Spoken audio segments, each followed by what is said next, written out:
Bern, your buddy, Stevie Sharippa, he's the Grand Marshal of the San Gennaro this year. Did you know that? I did not. Yeah, he's the Grand Marshal of the event, which, of course, goes 11 days now. Is it? Do they have a parade? Yeah, they do. Well, at the very end, of course, usually after 11 days, they carry around the statue of San Gennaro, and they end the whole, Okay, cool. the whole thing that He goes texted on. me yesterday. He said for me to call him today. Yeah, it should come on. 11 days of it. Used to be one day. Really, it was for Saint Juniper, I think, or something like that. I forget the guy's name. It's in Naples. But now, of course, it's all about San Gennaro, 11 days. And we've got a really very, very special guest in studio right now, Rossella Rago. She's the host of the very popular show Cooking with Nona. She's a Brooklyn girl. Who doesn't love a Brooklyn girl? She cooks with her mother, her grandmother, and she's going to be there with Curtis and Juliet on Thursday. Folks, this is going to be quite an event. Curtis and Juliet live from San Gennaro, noon to 3 on Thursday. You can buy tickets right now at WABCRadio.com. I urge you to go and do it. WABCRadio.com. And Rosella's going to be there. And you'll be cooking, I guess. Right, first of all, good morning. How are you? Good morning. Hello Thank you guys there. for having me. You're welcome. Brooklyn in the house. Twice Brooklyn now. in the house. Love that. Bensonhurst in the house. You're a Bensonhurst boy. Bensonhurst, Bay Ridge, and the Midwood section, all three of them. So Everything. Wow, that's a trifecta. I know. So you're going to be... Let me ask you this: Are you sorry. Italian? Just a little. A little bit. Just a little bit. How can Little you bit. tell, Bern? How can you Yeah, tell? you can't slip nothing past me, Sydney. I'm wearing hoops in here. Right. It's very hard to wear hoops with these things on your ears. Like, I love the Brooklyn accent. I'm wearing hoops in here. That's great. I have a Bronx accent, so we're all good. That's okay. That's all right. So you're going to be cooking on Thursday with Curtis and Juliet. We are going to be making Nonna and I, my Nonna. I cook with many different Nonnas, but my Nonna's Beyonce. What do you Right. want from me? She's mine. And we're going to be making fresh pasta live as Curtis and Juliet are broadcast. Now, And when you say pasta, will it be a penne? Will it be an angel hair? What kind of pasta is this so gonna we're be? going to make. Are you ready for this? Yeah. We're going to make orecchiette Love that. and cavatelli. Love it. Can you say it? No. Oh, I can. Orecchiette. Bravo. And what was the second one? Cavatelli. Cavatelli. Oh, and Cavatelli, you get that in the supermarket. You Yes, can you get can. that in the supermarket, Yeah, right. but when you make it yourself, it's a whole other thing. Right, but I never seen orecchiette anywhere. I never even heard of it. Orecchiette is a typical pasta from Puglia, which is where I'm from, the region of Italy I'm from. So Italy's a Yeah. boot. Right. I'm in the heel of the boot. By Sicily. It's far. not, but yeah, sort of. We're Okay. south. Here's the thing to understand. I'm Jewish. I'm not Italian. But All right. when I grew up in Brooklyn, in the 1970s, for example, Bernie knows this story, we all wanted to be Tony Manero, John Travolta, and Saturday Night Fever. So I was a Jew who carried my brush in my back pocket. I was the original Jew. You had hair? Had hair. Okay. I was the original Jew-gene, not Cougine. So what happened is, when you ask me to say things in Italian, even though I come across that way, because I'm Brooklyn and I'm dying to be Italian, I'm not Italian. So I can't really fake it that good, if you know what I'm saying. I mean, I would put you in an Italian film. You would. right now. See? There Absolutely. you go. That just made my whole day. I'm Italian. But got that's his point. He can't. He can look the part, Right. But he can't actually be the part. I can't be the part. No. It's being Italian. It's something in your blood. But I think I've seen so many people in my experience doing Cooking with Nona over the past 10 years. Yeah. So many people that can appreciate and do appreciate the Italian and Italian American culture and really carry it in their hearts. And that's what it's about. I don't judge anybody based on how Italian they are, how not Italian they are. You're Italian. You appreciate it. That's enough for me. That's Hey, fantastic. listen, my mother was an Irish immigrant, and she can cook Italian food. She learned from her friends like nobody else. The house smelled of tomato sauce all the time. The apartment, I should say. So I appreciate your global, diverse worldview, inclusive, I should say, that anybody can cook Italian. Everybody can cook Italian. Your mother was probably part of that generation that my nonna's a part of, or one of my nonna's friends is a part of. And to me, my nonna was born in 1933. That was the greatest generation that ever lived, in my opinion. Yeah. It My was. mom was born It in was. 34. Yeah, my mom in 35, and she cooks Italian food all the time. So we got to take a quick break. We'll do a nice long segment with you coming up, talk about San Gennaro. But being that you are a Brooklyn girl, I'm a Brooklyn guy. What is, you do cook Italian food on your show. Give us the best Italian one. Now, I know, listen, the best pizza is certainly what? What's the best pizza? It's Spumoni Gardens.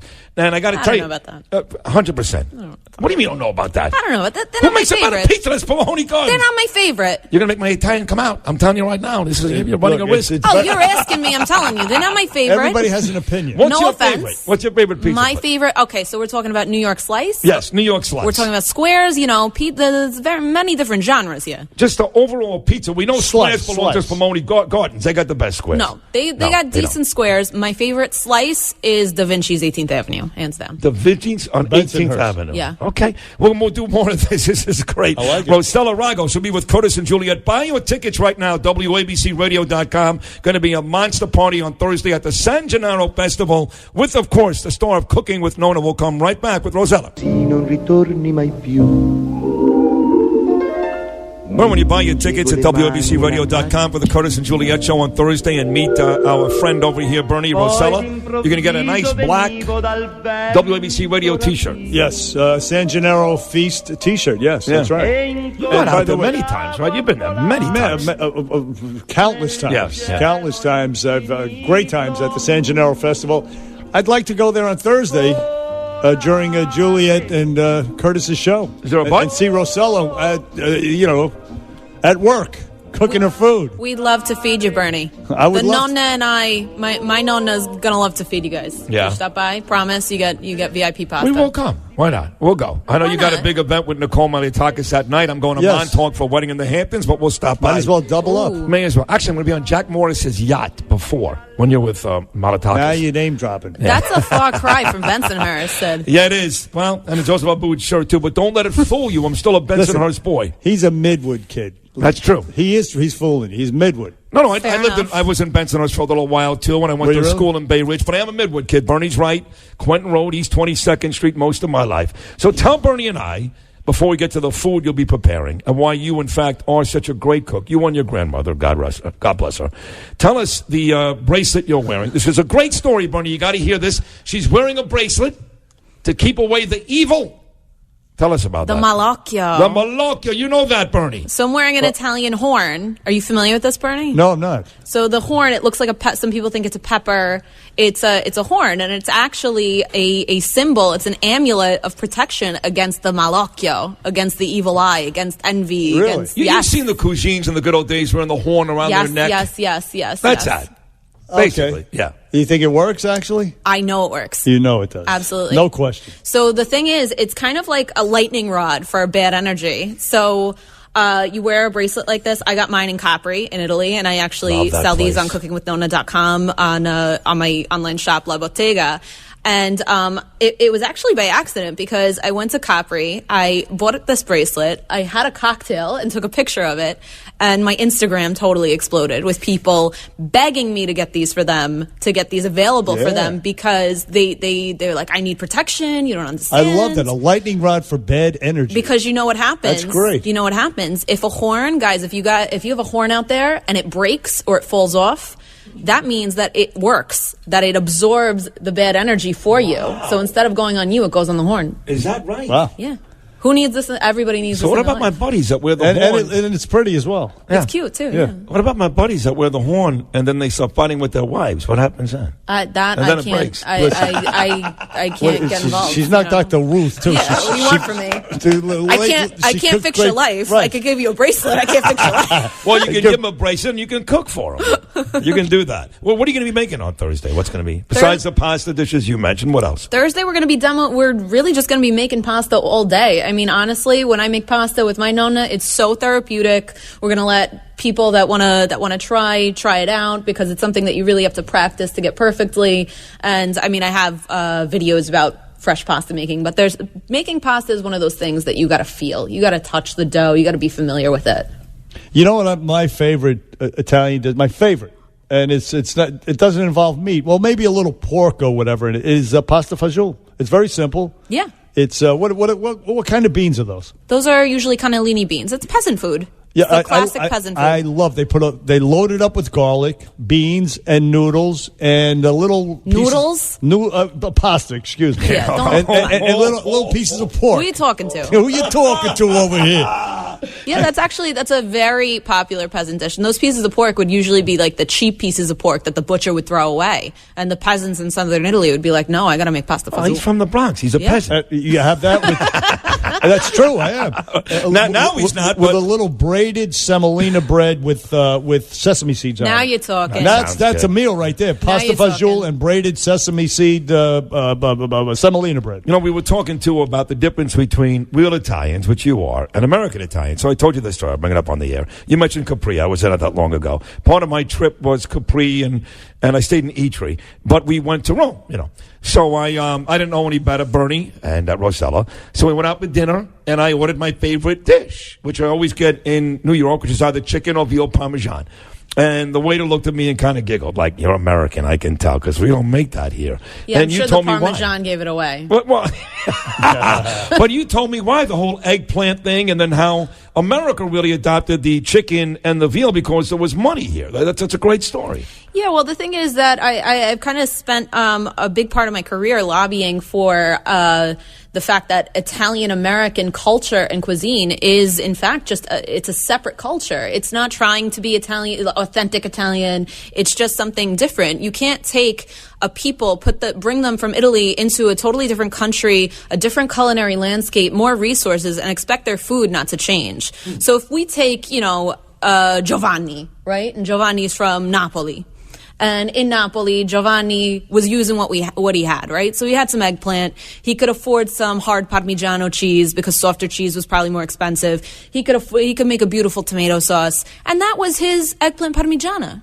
But then you bring Giovanni to New York, and all of a sudden Giovanni lives in Brooklyn now, and he's got a really good job, and he's got money, and he can afford veal or chicken or anything else that he wants to parm. And he does. Because it's delicious. Yeah. It's not wrong. It's evolution. Oh, God. No, you're right about that. Look, it's my favorite food, I have to tell you. Listen, our Joseph Abboud VIP guest right now, who you're listening to, is Rossella Rago, and her website is cookingwithnana.com. Cooking with Nana, 2 N's, actually 3, .com. And on each episode, Rossella invites an Italian-American Nana to cook with her. Is this T-shirt Joseph Abboud? No, it's not. You get a T-shirt if you come on Thursday and you come for lunch. She's going to be there. It's not Joseph Abboud, I'm sorry. Curtis and Juliet down at the San Gennaro Festival from 12 to 3 on Thursday. But we were talking during the break. You have the personality to take over for, say, a Rachel Ray. I mean, you really do. Yeah. But are you maybe too Italian-centric for that? Can you broaden your horizons a little bit? I mean, being Italian, it's in my blood. It's who I am. But, I'm a people person. I'd like to think that what I do extends beyond the Italian-American community, because if we think about the figure of a nonna. Sid, you were telling me you're Jewish, but right? You remember a nonna. My best friend down in Florida, Chris, I would spend every Christmas Eve with him, 11 consecutive, actually. Because every Italian Christmas Eve needs one Jew. That's right. I was his Jew. And his grandmother... Well, that would be Jesus Christ. His grandmother, Nona, was there every year, and I ended up calling her Nona. I mean, that's what I called her for years. Because even if you didn't have your own nonna, you remember a nonna. Yes. You remember a woman who loved and nurtured and fed you. That's really... But it's the same with the Jews. We have bubbies. Like you have nonas, we have bubbies. So to Bernie's point, we know you can And we both have guilt. That's right. You're so right about that. And we eat early on Sundays. But if you were asked to make a nice brisket in and around Rosh Hashanah, which is coming up in about 3 weeks, the Jewish New Year, you got to be able to do that, right? You got to. I mean, I make, like a nice short rib ragu. You do? Hey, listen. Well, that sounds delicious. Short rib ragu. Yeah, nice low and slow, long time in the oven. You like the slow cooker? I don't like this. Actually, I was asked to write a book with like an Instapot or like a crock pot. I don't even have a microwave. You don't? And then, what I do, the books that I've written, Cooking with Nona, 100 Recipes for Your Italian Table, and Cooking with Nona, A Year of Italian Holidays, all the recipes tie to a nonna. I've worked, the books include 30 different nonna. So I can't use a slow cooker and tie it to a nonna. I can't make a kale salad and tie it to a nonna. I'm not a magician over here. No. There's only so much. I take the stories and the recipes that these women, these incredible women, have given me, and I kind of make lemonade out of lemons. But I can't just make stuff up. No, understood. But you could learn. I mean, for money, you could learn different culinary recipes or whatever from different For money, we could do anything. You could do it. Yes, that's what I'm saying. Because with that personality, it's a waste. Yeah, but if you just focus on Italian food and don't make it mainstream. I like the slow way of doing things. I really enjoy it. They're like, why would you make your own pasta when you could buy it? Why? Because it's an experience. You know, when I'm aggravated, some people hit a pillow. Sure. Some people, Vodka. Wine. Right. Hello. Wine. Some people scream into something. I make fresh pasta. It's therapeutic. That's fantastic. It's zen. That's why her third cookbook, by the way, is about to come out. She's done 2. She's got 1 more. Give us them before we let you Well, someone's got to publish it first, but if they want to, if you're listening, please. There you go. On a Sunday dinner. Simon & Schuster coming up next. WABCRadio.com. That's where you buy tickets for Curtis and Juliet's event on Thursday. Rosella's going to be there. You get your black T-shirt. What is, like my dad loves a nice saltimbocca. I'm basically a Parmesan guy. Every now and then, maybe if I'm really kinky, I'll go into a Marsala or a Francese, but I got to be really wild. Although I do love a Fa Diavolo, a nice spicy Fa Diavolo. What is the most underrated, in your opinion, the most underrated Italian dish that you're surprised more American folks don't eat? So it's probably a dish that we make in the region I'm from, Puglia, and it's a puree of fava beans with chicory. Ooh. Mm. And it's so funny because this is the cheapest thing you could ever make. And then one time I think I was at the old San Domenico restaurant, the one on Central Park. Yes. And a dish like this was like $25. Really? Yes. Love the way it's in style now. $25. Yeah. It's in style now. It's cooked. It's fava beans, the dried fava beans. We actually don't even, we call it a little puree, but it's not. It purees itself. This recipe's in the book 1, by the way. Right. And then we boil some chicory, and you eat it with some really good, pinchy olive oil. Oh, so good. And it's nothing, but it's one of those dishes that makes me remember, home, all the summers I spent in Italy. Sure. And it was one of those things when I was younger. It's like, we're eating this again? Are you kidding me? But now it's like, I crave it. Yeah. Well, listen, I got to tell you something. You're very impressive, Rossella Rago. And again, Thank the you. website is cookingwithnana.com. She will be with Curtis and Juliet on Thursday at the San Gennaro Festival from 12 to 3. Get a free T-shirt. Come down and see her. Look, you're great. You got to get on TV. You got to get on. You got to make it happen. Somebody got to whack Rachel Ray for. She asked me to do it. I will have nothing to do with that. You got to listen. Your personality. Rachel, not me. Not me, Rachel. Anyway, Bernie's right. You will be, and you already are. You already are, to your credit, a big star. But I think even much brighter days ahead. Your third cookbook coming out. You got the successful internet show. You're going to be live at San Gennaro with Curtis and Juliet. You've got a very, very bright future. You're lovely. Really enjoyed having you here today. Thanks, Thank you, guys. Thank All you. right. We'll take a short break, but we'll wrap things up again. WABCRadio.com. Buy your tickets. Get your T-shirt for Thursday San Gennaro Festival with our good friend right here, Cooking with Nona.